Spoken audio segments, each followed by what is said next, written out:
સુરતમાં bank director મામલે RBI ગવર્નરને ફરિયાદ કરવામાં આવી છે। સહકારી બેંકમાં સતત 10 વર્ષ માટે હોદ્દેદાર ડિરેક્ટર રાખવા મામલે આરબીઆઈમાં ફરિયાદ થઈ છે। સતત 10 વર્ષ હોદ્દેદાર ડિરેક્ટર રહેનારાઓને દૂર કરવા આરબીઆઈ ગવર્નરને ફરિયાદ કરાઈ। પ્રદેશ કોંગ્રેસ મહામંત્રી અને જિલ્લા સહકારી આગેવાન દર્શન નાયકે માંગ કરી છે। જસ્ટિસ વિભાગે બેન્કિંગ લો એક્ટ 2025 નંબર 16/2025 જાહેરનામાનું લાગુ કર્યું છે। આ જાહેરનામા બેન્કિંગ સુધારા અધિનિયમ 2025 સમગ્ર દેશમાં લાગુ છે, જે મુજબ સહકારી બેંકોમાં ડિરેક્ટરોના કાર્યકાળ માટે 10 વર્ષની સમય મર્યાદા નક્કી કરાઈ છે। સહકારી બેંકમાં જે ડિરેક્ટરોએ પોતાના કાર્યકાળના 10 વર્ષ પૂર્ણ કર્યા હોય તેઓ ડિરેક્ટર તરીકે ગેરલાયક ઠરે છે। ત્યારે સુરત જિલ્લામાં સહકારી બેંકમાં બેન્કિંગ સુધારા અધિનિયમ 2025 માત્ર કાગળ પર છે। તેથી 10 વર્ષથી વધુનો કાર્યકાળ પૂર્ણ કર્યો હોય તેવા વ્યક્તિઓએ રાજીનામું આપવું અથવા તો દૂર કરવાની કાર્યવાહી કરવાની માંગ ઉઠી છે।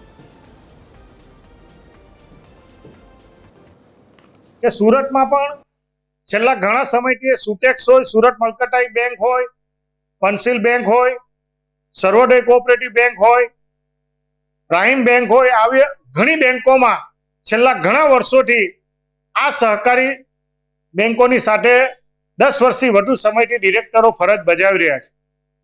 સરકારના પરિપત્રના અનુસંધાનમાં જેનું પાલન કરવાની જવાબદારી છે એ બેંકના સીઈઓ, ચીફ ઓફિસર કે એમડી શ્રીએ રાજ્ય સરકાર, કેન્દ્ર સરકારના રિઝર્વ બેંકના પરિપત્રો આવતા હોય છે એની જાણ કરવાની અને એનું પાલન કરાવવાની પ્રમુખ અને બોર્ડની પાસે એમની જવાબદારી છે।